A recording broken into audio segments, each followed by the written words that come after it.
Melanie is loving, caring, funny, considerate. We just clicked right away, to the point that I asked her to be in my wedding when I got married. Love is always patient and kind. It is never jealous. Love is never boastful or conceited, and is not resentful. Love takes no pleasure in other people's sins, but delights in the truth. In June 2001, the McGuires were already married for a few years. And even though there was some friction in the marriage, Melanie McGuire decided to have another child.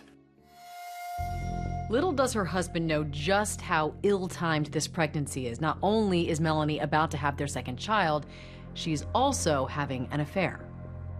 Dr. Bradley Miller was a partner in RMA Associates, and Melanie was working as one of his nurses. He was so kind.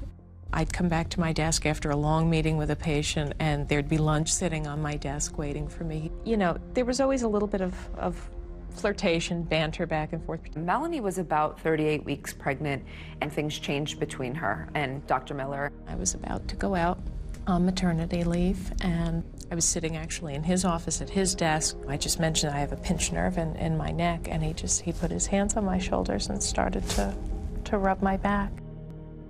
I really tried to fight it, because this was not gonna be good. This was not gonna be good for anybody, but I couldn't fight it.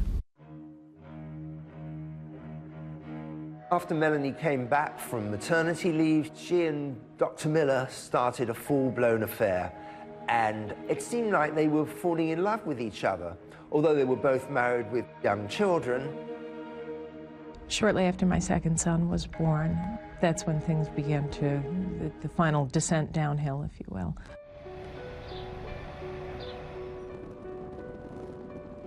Melanie and Bill moved to the Woodbridge apartment. This is a townhome. They don't own it, they're renting it. He was constantly looking at homes. He wanted to end up buying a house before he turned 40. He did want to move down here to Virginia Beach. We took pictures of houses in our neighborhood, but Melanie just would not hear of it.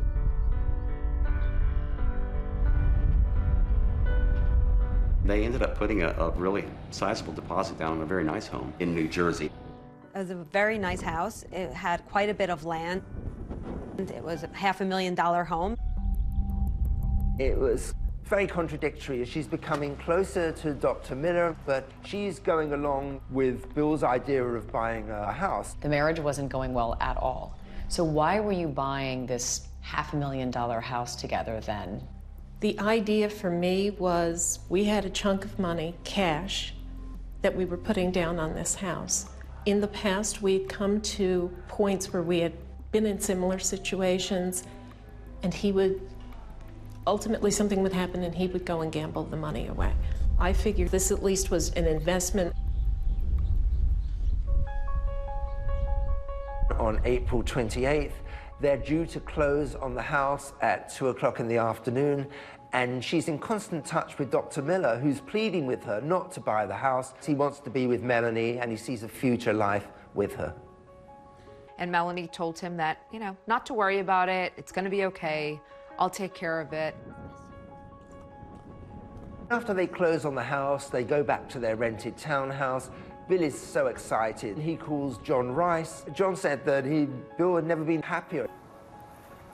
The last person Melanie speaks to that night is Dr. Miller. She tells him, look, we've closed on the house. Bill's had some red wine. He's asleep on the couch, but when he wakes up, we're going to sort this out, and I'm going to tell him I want a divorce. Melanie described the events that would happen later on as a big fight.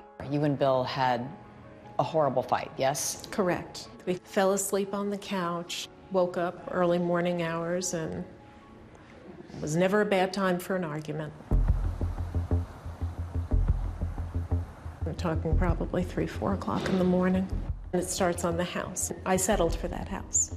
What the hell are you talking about? You settled for that house. It's a $500,000 house. That's not what I wanted. Melanie says that Bill turned around and said, what I really wanted was a house in Virginia for cheaper, but you refused to let us do that, and so I have to settle. And she says this turns into a very heated argument.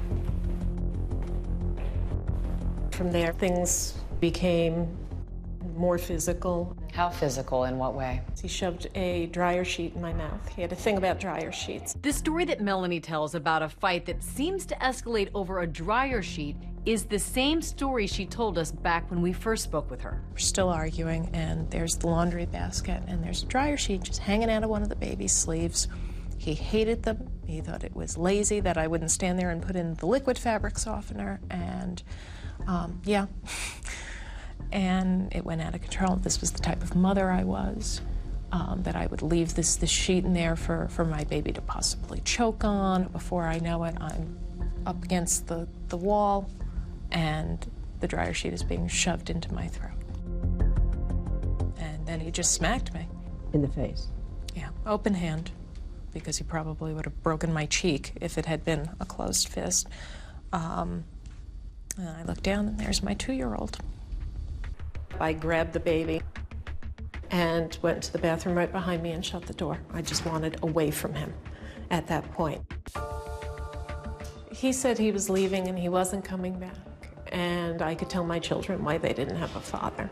Did he say this to you through the bathroom door? Yeah, through the bathroom door the entire time. I imagine he was packing things and leaving. He was up and down the stairs a lot, but every trip back and forth berating me. What's the last thing you remember saying to him? Stop. Stop. Melanie said he'd driven off and she presumed he was in Atlantic City. He would have been back. He would have been back. I knew it. But this isn't just a few days that Bill McGuire is gone. We're talking weeks. What bothered me was that Melanie never reached out and said, hey, Bill's missing. She never reported her husband missing, and it's almost 30 days. The fact that we never heard anything from her was deeply suspicious to me. Love is always ready to excuse, to trust, to hope, and to endure whatever comes. Love does not come to an end. This is the word of the Lord. Hi everyone, George Stephanopoulos here. Thanks for checking out the ABC News YouTube channel. If you'd like to get more videos, show highlights, and watch live event coverage, click on the right over here to subscribe to our channel, and don't forget to download the ABC News app for breaking news alerts. Thanks for watching.